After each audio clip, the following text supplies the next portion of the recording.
Ho scelto l'ITS perché ero in cerca di qualcosa di più pratico e meno teorico. Mi ha interessato specialmente il poter entrare in contatto con l'azienda e il mondo del lavoro in modo un po' più soft rispetto a iniziare direttamente a lavorare. L'ambiente è come quello delle superiori e quindi ci conosciamo tutti quanti, ci divertiamo, comunque abbiamo anche un buonissimo rapporto con i professori. La settimana è strutturata su 3 giorni di lezione teorica nelle aule e nei laboratori. Tendenzialmente si affrontano dei corsi, delle lezioni che vanno a base oraria e alla fine di queste ci sono degli esami specifici.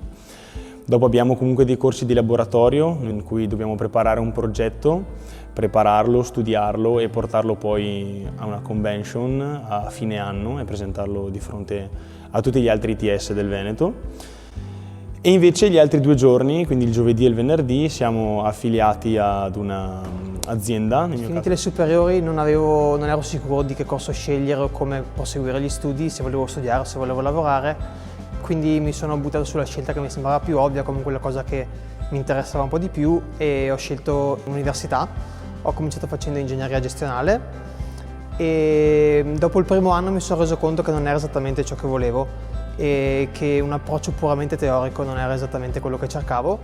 Prima di iscrivermi all'ITS ho frequentato il liceo scientifico Scienze Applicate. Subito dopo che mi diplomo dell'ITS ho intenzione di iniziare subito a lavorare.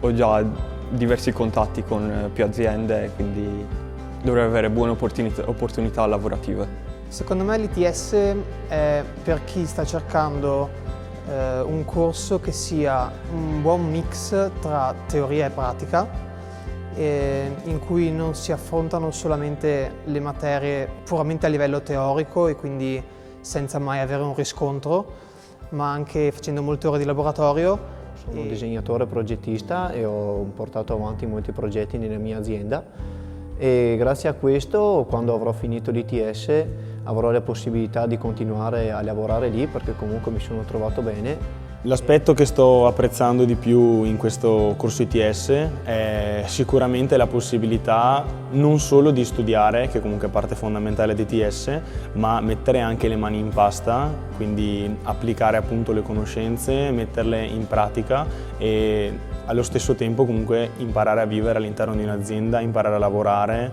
Quando sono in azienda mi sento a mio agio, il motivo è che grazie ai colleghi e al progetto che viene scelto inizio anno vengo coinvolto molto, non mi sento neanche di essere proprio uno stagista, un esterno che viene lì apposta per fare una certa cosa, ma sono lì per uno scopo